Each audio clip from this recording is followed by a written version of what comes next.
혹시 밴쿠버에서 땅 사서 집 짓는 게 더 싸다고 생각하시나요? 전혀 그렇지 않습니다. 훨씬 더 비쌉니다. 이미 지어진 새 집을 잘 찾아서 사는 게 평균적으로 20에서 30만 불 정도 싼 경우가 수두룩합니다. 제가 최근에 상담했던 고객분은 집을 짓는 그 예산을 한 90만 불 정도 잡으셨는데요. 실제로는 건축비 상승과 여러 가지 인건비와 펄밋과 최종으로는 총 120만 불이 사용이 됐습니다. 제가 오늘 영상에는요, 캐나다 밴쿠버에서 땅부터 사서 집 짓는 것까지 제가 숫자와 여러 가지 절차를 싹 정리해 드리도록 하겠습니다. 실제로 내가 짓는 게 장점도 많습니다. 디자인과 구조와 다 내 입맛대로 커스텀할 수 있기 때문에 이게 굉장히 큰 장점 같아요. 어떤 분들은요, 자식 세대들까지 평생 이 집을 거주하고 소유하게끔 그 꿈을 가지면서 집을 짓는데요. 하지만 일반인들은 모르는 현실적인 주의사항 3가지를 제가 설명해 드리도록 하겠습니다. 자, 첫 번째는요, 바로 땅 대출인데요. 일반적인 분들은 20% 다운페이 하면은 80% 대출 나오는 거 아니야? 라고 생각하실 수도 있는데, 땅 대출은 달라요. 땅 대출은 크게 2가지가 있는데요. 첫 번째는 그냥 생땅, 그냥 아무것도 없는 생땅이 있고요. 두 번째는 서비스 롯이라고 해서 이게 뭐냐면 이미 수도와 전기, 도로, 하수 여러 가지가 다 이미 셋업이 되어 있는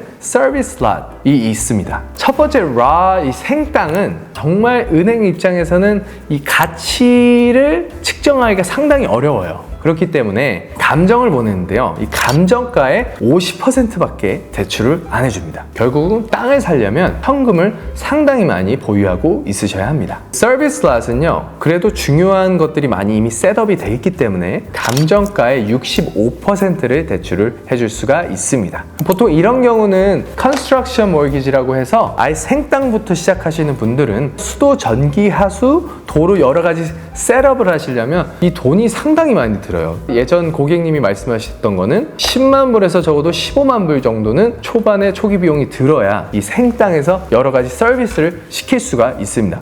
이 부분에서는 시청과 또 이야기를 해야 되는데, 퍼밋과 여러 가지 피들이 또 상당히 이런 것도 또 soft cost라고 하거든요. 그래서 집을 지을 때 soft cost, hard cost라고 있는데, soft cost는 보통 시에서 퍼밋 비용, 여러 가지 이제 그 서류 비용들을 soft cost라고 하고, 대출을 받았을 때 이자 같은 경우도 soft cost에 포함이 됩니다. hard cost는 정말 말 그대로 자재비, 인건비, 빌더에게 컨트랙했던 그런 비용들이 hard cost라고 하는데요. 컨스트럭션 모기지 같은 경우는 초반에 이 서비스 롯을 최대한 만든 다음에 빌더를 잘 고르셔서 디자인과 여러 가지 싹 다 준비를 한 후에 빌더에게 전체 토탈 견적을 받은 후에 그 견적으로 또 감정회사에서 이 집의 완공이 됐을 때 가치가 얼마인지 대략적으로 감정가를 받을 수가 있는데요. 그 감정가의 65%를 또 대출을 받을 수가 있는데요. 이게 통으로 처음에 쏴주냐?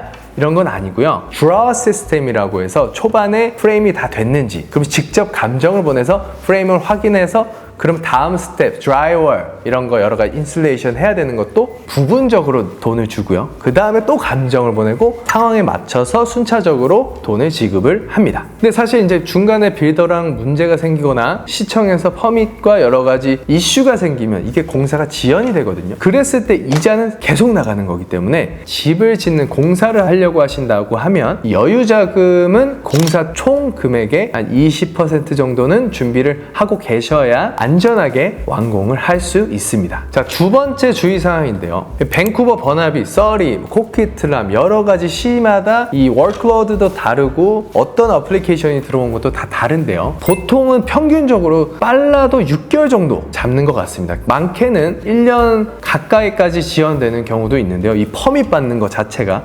요즘은 제가 알기로 시에다가 전화를 하면 어플리케이션을 넣었다라고 전화를 하면 대략적으로 타임프레임을 준다고 합니다. 하지만 이 타임프레임이 항상 맞지는 않고요. 적어도 한 6개월에서 1년 정도는 잡으셔야 이제 퍼밋이 나온다고 생각하시면 그래도 마음이 편하실 것 같습니다. 자, 세 번째는요. 이 굉장히 중요한데요. 도대체 밴쿠버에서 집을 지으려면 돈이 얼마가 드느냐? 제가 쉽게 이제 계산을 해드리면 예전 같은 경우는 스퀘어 핏당 한 250에서 300불 정도 잡았던 그 시절이 있었어요. 근데 요즘은 기본 아무리 정말 베이직하게 해도 스퀘어 핏당 300불에서 350불은 무조건 든다라고 보시면 되는데요. 예전 같으면은 이제 집 지어서 팔면 어느 정도 이익도 받지만 소위 퉁친다라고 하죠. 퉁치면 다행이다라고 말하는 경우도 있습니다. 개인 커스텀, 개인의 입맛이 들어가게 되면은 자재도 제가 본인이 고른단 말이에요. 예를 들어 뭐 10개라고 해요. 10개의 자재를 씁니다. 이 집을 지을 때. 예를 들어 그렇다고 하면은 한 개만 좋은 걸 할 수가 없어요. 나머지 다 싼 자재로 하면 밸런스가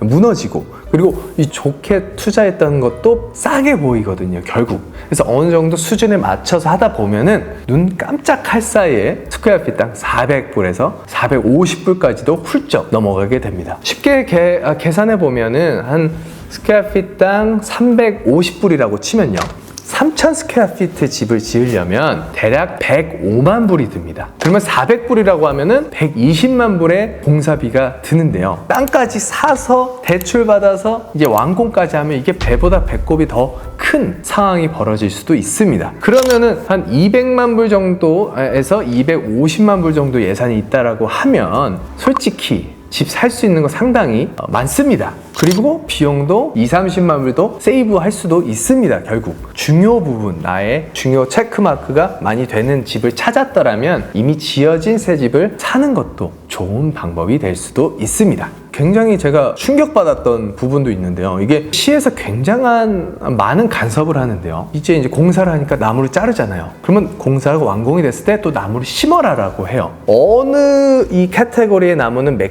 그루 심고 여기는 더 많이 심어야 되고 여러 가지 요청이 많은데요. 한 그루당 디파짓을 시에다가 제가 알기로 코끼리를 하면 그루당 600불 정도 디파짓을 내야 된다고 하는데요. 1년 안에 이 나무를 잘 심었는지 또 시에서 와서 검사를 하고 잘 심었을 때 부분적으로 디파짓을 또 돌려준대요. 그리고 나서 또 2년 동안 나무가 잘 자랐는지 확인하고 나서 나머지 디파짓을 또 돌려준대요. 이거 보고 저는 이야, 캐나다 밴쿠버가 이게 자연의 도시고 자연의 나라인데 정말 대단하시구나 여러모로 느꼈습니다. 예, 이것까지 꼭 참고하시고 계획을 하시면 될 것 같습니다. 자, 여러분 정리하자면 집을 짓는다는 것은 나한테 정말 싹 맞는 집을 짓는 프로젝트고 어떻게 보면 사업이라고 얘기할 수도 있는데요. 정말 내 자식 세대까지 물려줄 수 있는 집을 짓는 게 얼마나 기뻐요. 행복하고. 하지만 돈을 세이브하고 싶으시다면 조금 더 신중하게 고려를 해보고 기존에 이미 지어진 새 집들도 많이 검토해 보시고 진행하시면 될 것 같습니다.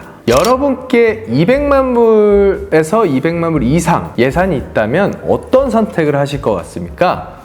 첫 번째 집을 지으실 겁니까? 아니면 이미 있는 집을 사실 겁니까? 댓글로 남겨주세요. 자, 캐나다에서 집 짓는 것은 큰 프로젝트고 이 비즈니스 사업이라고 얘기할 수도 있는데요. 굉장히 중요한 일이기 때문에 처음부터 끝까지 숫자로 설계가 가능한 전문가를 꼭 만나셔야 합니다. 저는 이제 리얼터와 모기지 브로커를 동시에 하고 있기 때문에 땅 사는 거, 부동산, 집 짓는 것까지 제가 다 설계가 가능하기 때문에 언제든지 편하게 전화 주시고 아니면 이메일, 카톡 아이디까지 디스크립션에 넣어 놓겠습니다. 언제든지 편하게 연락 주시면 친절하게 상담해 드리도록 하겠습니다. 오늘 영상 시청해 주셔서 감사합니다. 저는 다음 영상에서 뵙겠습니다. 감사합니다.